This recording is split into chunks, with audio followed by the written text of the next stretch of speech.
August 28, 2017, Texas.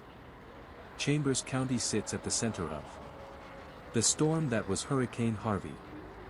This Category 4 system turned coastal towns into disaster zones.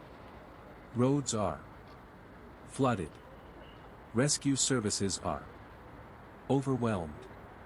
On this day, in the parking lot of a Motel 6 about 13 miles from Baytown, passers-by spot an abandoned black Mercedes. The car sits partly submerged in water. The doors are locked. Through the window, you can see the keys still inside. The vehicle belongs to 37-year-old Crystal McDow.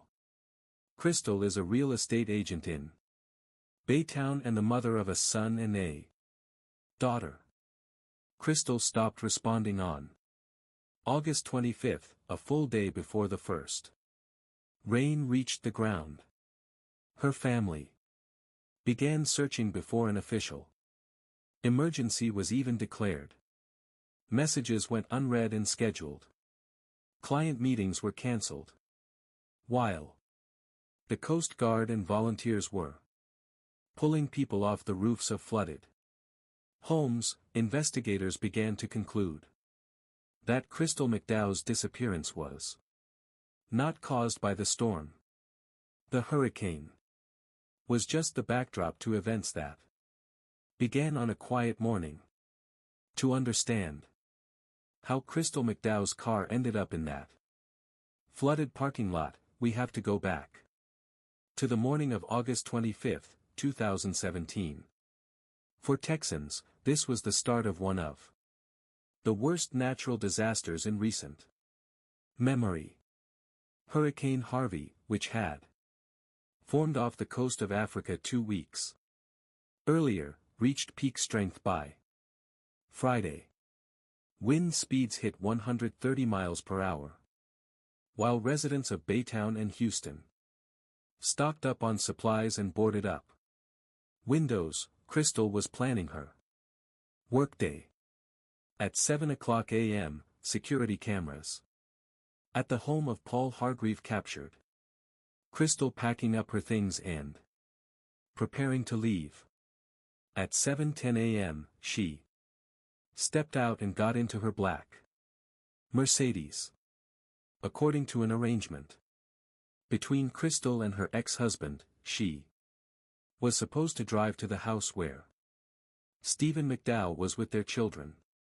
Steven was scheduled to leave for work, and Crystal was to spend the day with their 8-year-old son and 5-year-old daughter. Her schedule also included 2 property showings, which were later cancelled because of music, the weather. Crystal never showed up at home or at any of the appointments.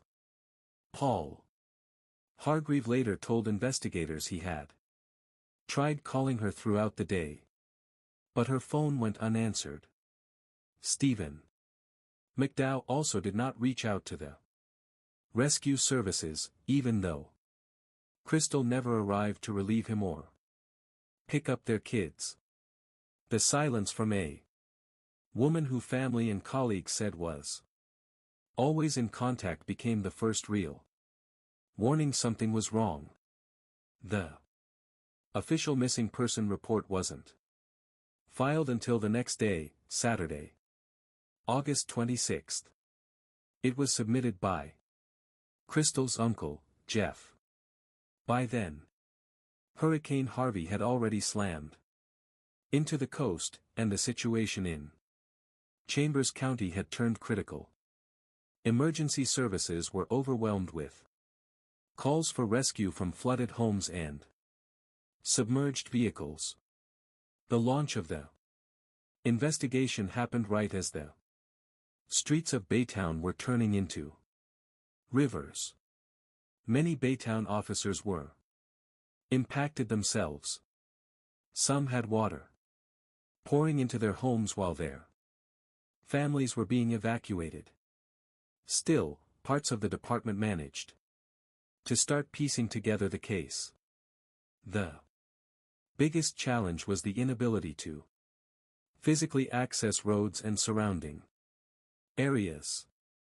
Flood waters erased any sign of tire tracks and strong winds grounded all aerial searches for the first several hours. Investigators were left in a situation where the storm itself was physically blocking evidence. Clues that might have shown which way Crystal's black Mercedes went after she left Paul Hargreaves' house. To understand what could have led to the events of 2017, we have to go back and look at Crystal McDow's life story. Born Crystal Sarah, she grew up under unstable conditions. Her parents, Pamela and Anthony, struggled with heavy use of banned substances, which ultimately took both their lives within just a few months of each other. Crystal was only 11 when she lost them. Now an orphan, she faced circumstances that her loved ones would later describe as incredibly harsh. At age 13, an incident occurred that left a deep mark. While the official records are sparse, her family confirms that Crystal was abducted. She was held in what was described as a chicken coop. Remarkably, she managed to escape on her own. Who took her and how long she was kept remains unknown to this day. But this traumatic episode came just before she was taken in by her Uncle Jeff. Under his care, Crystal finally found some stability, support that helped shape the direction of her life. In her early 20s, Crystal landed a job as a flight attendant with ExpressJet. It was during that time she met Steven McDow. Crystal's Aunt Cindy later shared that Crystal had fallen hard for Steven from the start, believing he was the right person to start a family with. The two married in 2007. Not long after, Crystal made the decision to leave aviation, a career that kept her constantly on the move, and returned to Baytown. She shifted her focus to real estate. In her new profession, Crystal quickly rose to become one of the most successful real estate agents in the region. She was the primary breadwinner in the household, providing financial stability for her husband and their two kids, a son and a daughter. Her social media at the time reflected just that, pictures of her children, and snapshots of her professional accomplishments.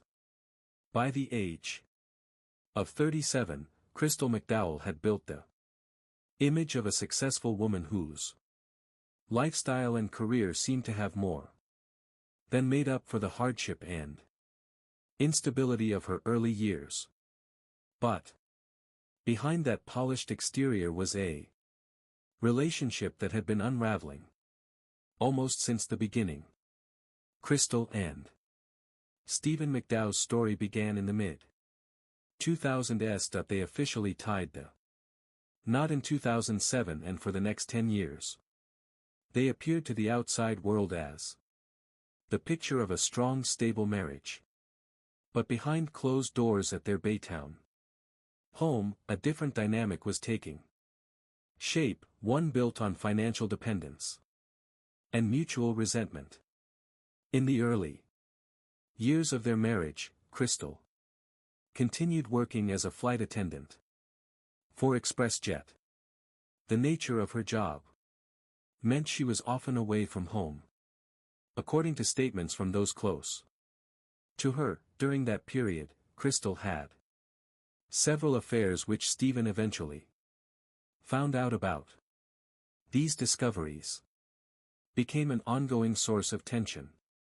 between them.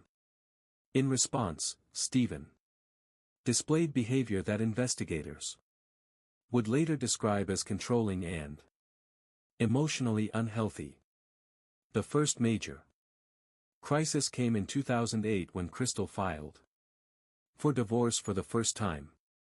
In response, Steven threatened to harm himself if she left him.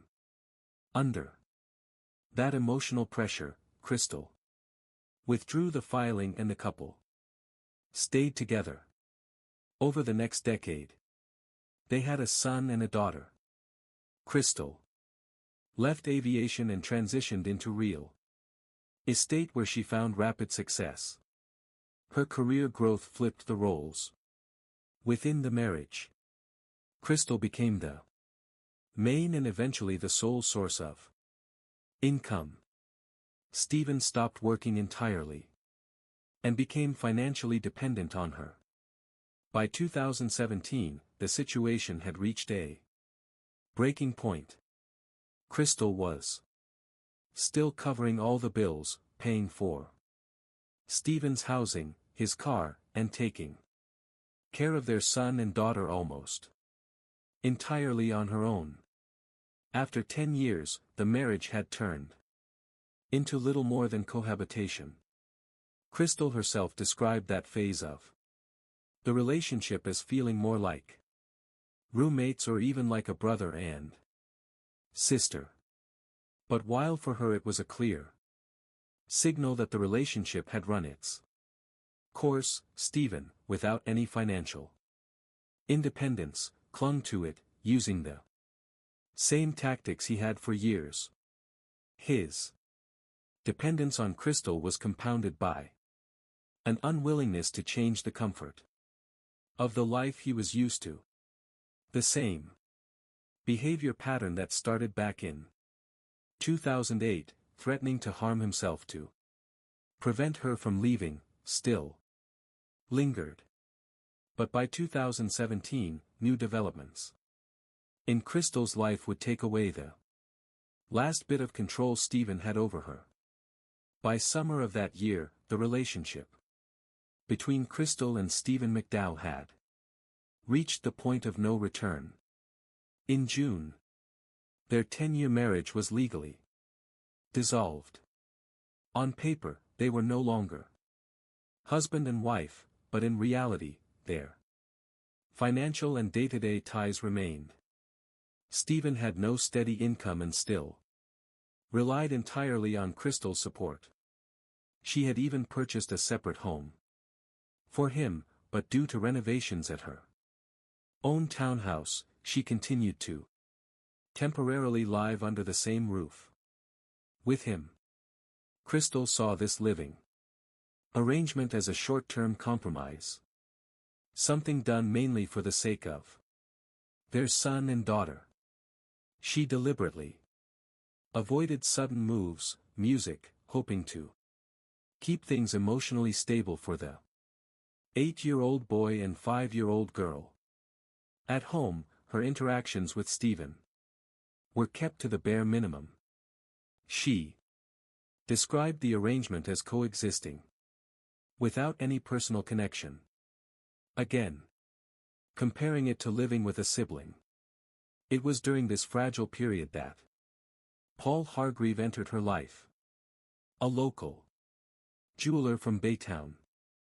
Paul and Crystal's relationship quickly grew into something serious, far beyond a casual romance. They were spending evenings and weekends together, and Crystal was beginning to build a new personal life. Despite trying to maintain a sense of neutrality inside the home, the changes in her routine didn't go unnoticed by Steven.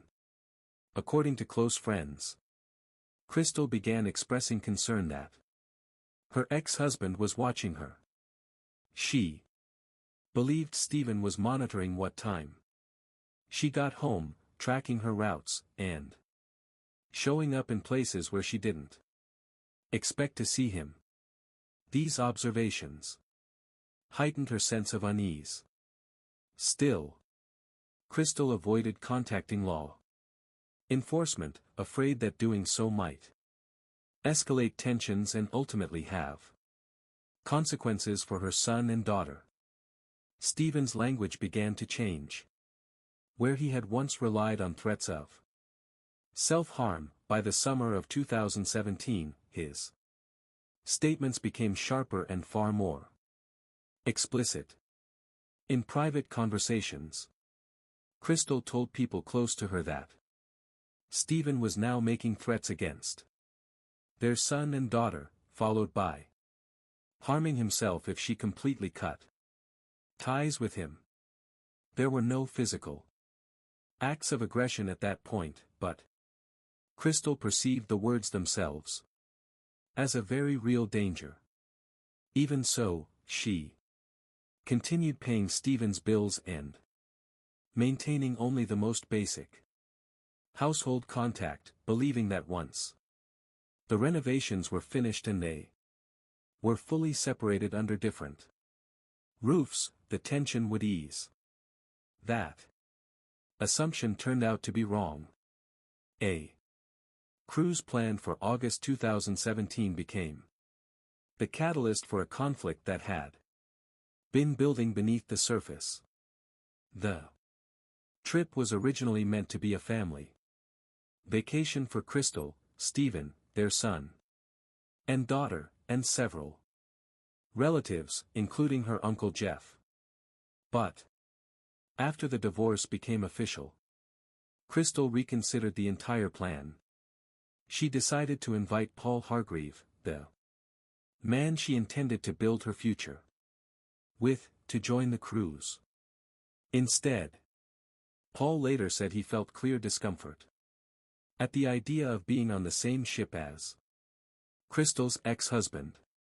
After hearing his concerns, Crystal made a final decision. Steven would not be going on the trip. For her, this wasn't just a change in the passenger list. It was a symbolic line drawn under her past. For Steven, that decision was a blow on multiple levels. He wasn't just losing his place in an important family event.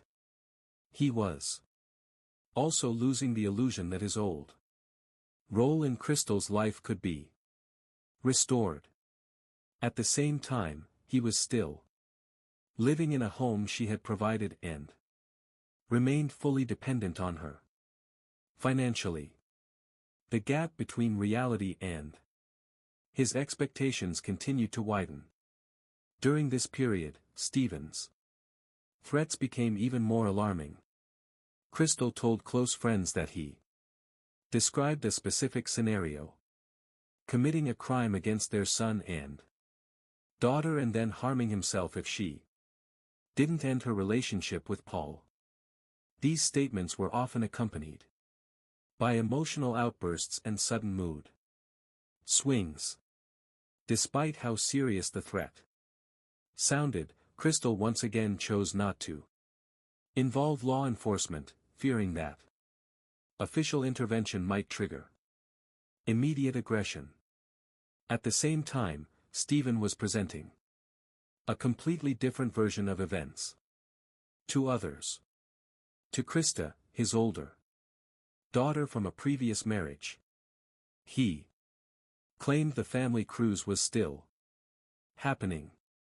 He even said he planned to propose to Crystal during the trip and reunite the family.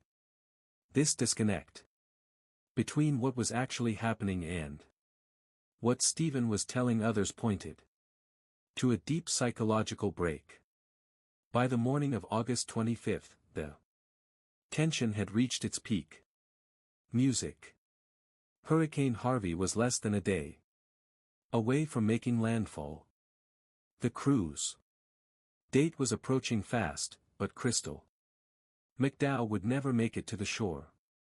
On August 26, 2017, the day Hurricane Harvey officially made landfall, Chambers County authorities launched the formal search for Crystal McDow. Investigators were working in the middle of a humanitarian disaster. Baytown. Streets were underwater. Emergency crews were rescuing people from rooftops. And many officers discovered their own homes had been damaged or destroyed by the storm. Even in that chaos, detectives noted something critical. Crystal did not fit the profile of a typical storm victim. Her car was missing and her phone had stopped sending a signal. Before the worst of the flooding began, the first person to draw investigators' attention was Crystal's uncle, Jeff. He was the one who initially reported her disappearance, but some of his actions raised questions. In the middle of the flooding, Jeff drove to the house where Crystal had been living with Steven, a move detectives felt could have compromised potential evidence. That said, police attention soon shifted to two other men, Paul Hargreave and Steven McDow. Steven presented himself as fully cooperative. During questioning, he described the divorce as calm and non-confrontational. Steven told investigators that on the morning of August 25, he received a text message from Crystal at 7 a.m. confirming she was on her way to see her son and daughter. But another detail quickly raised suspicion. Jeff told police he had seen an additional message on Steven's phone, timestamped 9:30 a.m. In that message, Crystal supposedly said she had changed her mind and was taking the kids to Dallas. Investigators immediately flagged the inconsistency. By 9:30 that morning, the son and daughter were already with Steven. And Crystal would have known that this digital trail appeared staged. Misinformation designed to delay the search and explain why Crystal was out of sight. Monday, August 28, brought the first major breakthrough after Crystal McDow's black Mercedes was found in the parking lot of a Motel 6. Investigators obtained surveillance footage from a nearby Shell gas station overlooking the lot. Video from August 26 showed Crystal's car pulling in and parking in an open space. About 5 hours later, the same camera captured another vehicle arriving. Steven McDow stepped out. The footage shows him walking toward the motel parking area, then returning a short time later to the gas station. He's carrying a large, heavy bag. Steven approaches a dumpster and forces the bag deep inside. Investigators would later determine that after disposing of Crystal's body in a wooded area, Steven needed to eliminate personal items that could tie him to the crime. Her purse, identification, and likely clothing that carried signs of a struggle. Steven made no purchases and didn't fuel his car. His sole purpose there was to erase evidence. Investigators immediately went to the gas station to recover the contents of the dumpster, but the search came up empty. Hurricane Harvey had changed everything. With rainfall at catastrophic levels, trash containers in that area had filled with water and were later overwhelmed by flood runoff. All of their contents, including the bag containing Crystal's belongings, were swept away into the floodwaters before forensic teams could document them. Even without the physical items, the surveillance footage itself became critical evidence. It showed Steven secretly handling the missing woman's possessions during a narrow and highly Suspicious window of time. After reviewing the Shell station footage, detectives shifted their focus to verifying Steven McDow's alibi. In his initial statements, Steven claimed that on August 25, the day Crystal vanished, he had gone to a Walmart. The store sits directly across the interstate from the Motel 6. Surveillance footage from the store confirmed that Steven was there, but it also revealed the real purpose of his visit, something he never mentioned. The Walmart cameras show Steven entering the sporting goods section. He selects a bicycle and pays for it at the register. Exterior cameras then capture him exiting the store, mounting the bike, and riding off in the direction of his home. The distance from the store to Steven's residence in Baytown is roughly 13 miles.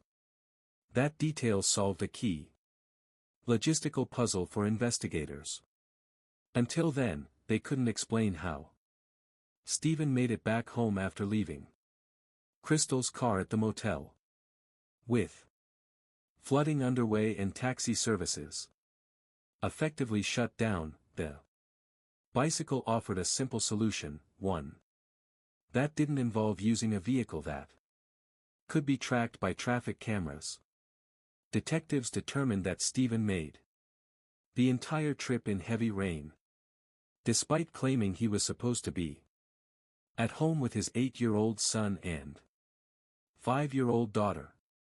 In his statements, Steven omitted the bicycle purchase altogether, describing his Walmart trip as a routine run for basic supplies ahead of the storm.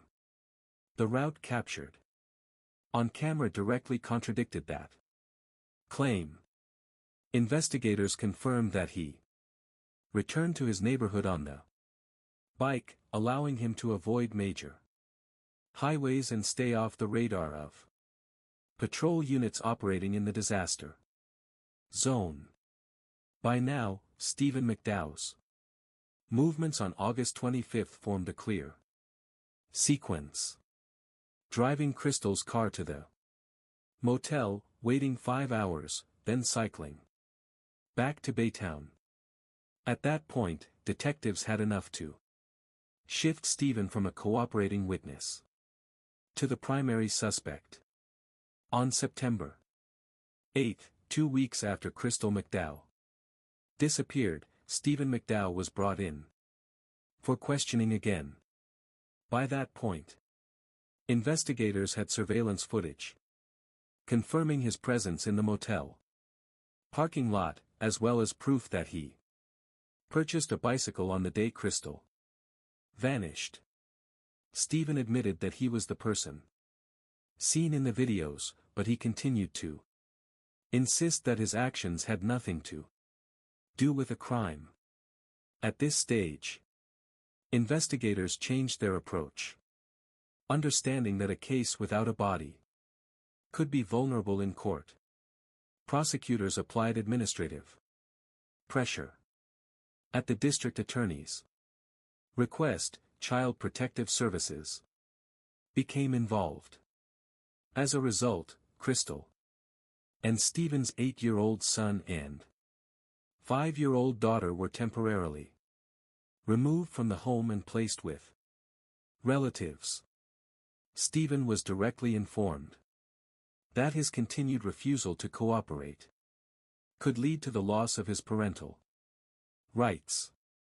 Steven's physical condition was visibly deteriorating. Over the course of 14 days, he had lost a significant amount of weight and appeared exhausted and disoriented. Under the combined pressure of the evidence and the situation with his son and daughter, he proposed a deal.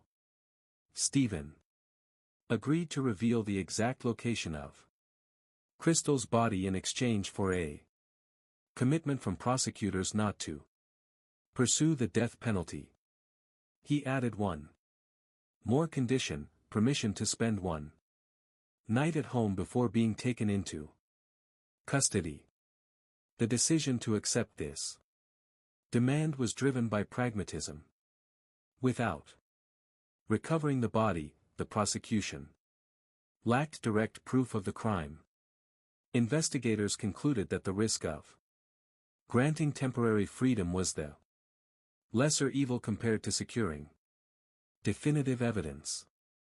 That same night, Steven called his older daughter from a previous marriage, Krista. During the conversation, he told her that he planned to turn himself in the next morning and admitted that he had committed the crime against Crystal music, and knew where her body was hidden. This admission made outside any formal interrogation became the final confirmation of investigators' conclusions. The following morning, Steven McDow was taken into custody to reconstruct what happened. Investigators returned to the morning of August 25, 2017. At 7:10 a.m., Crystal McDow left Paul Hargreaves' home. 15 minutes later, her black Mercedes pulled up to a townhouse in Baytown. Inside, her 8-year-old son and 5-year-old daughter were asleep. Steven was in the house waiting for his former wife to arrive. According to his later statements, the confrontation began in the living room almost immediately after Crystal walked in. The argument centered on her new relationship and her decision to exclude Steven from the upcoming cruise. During the argument, Steven carried out an attack, applying a chokehold from behind. Crystal had no chance to fight back. He held her until she stopped showing signs of life. In the next room, their son and daughter continued sleeping, unaware of what was happening. After that, Steven moved on to executing a plan to conceal what he had done. First, he placed Crystal's body into a bag and drove it to a remote wooded area in Chambers County. But his actions didn't stop there. To create the appearance that Crystal was still alive and had left voluntarily, he took her cell phone with him. At 9:30 a.m., it was Steven who sent a false text message from Crystal's phone to himself and to relatives claiming that she was supposedly taking the son and daughter to Dallas. This step was meant to buy time before the hurricane arrived. After that, he drove her car to the Motel 6 where he threw a bag containing her purse and personal belongings into a dumpster. Items he didn't dare leave either in the woods or at home. Everything that followed, the bicycle purchase at Walmart and the ride back home through heavy rain, was part of an attempt to construct the image of a single father who had spent the entire morning with his son and daughter while their mother had allegedly left for Dallas. 15 days after Crystal's disappearance, Steven McDow led police to the spot in the forest where her body was located. A forensic reconstruction confirmed that the hurricane had not disturbed the remains. The court proceedings began in June 2019. Steven admitted responsibility for the crime, but relied on a defense known as a crime of passion. He claimed that Crystal's death was accidental, the result of what he described as an overly tight embrace during an argument. After 3 hours of deliberation, the jury rejected that version. Steven McDow was found guilty of the crime and sentenced to 50 years in prison. He will become eligible for parole in 2042. Crystal's son and daughter were placed under the guardianship of her former friend Mandy. They lost both parents. One to an act of aggression, the other to a long prison sentence. Crystal's family later stated their intention to ensure that Steven serves his sentence in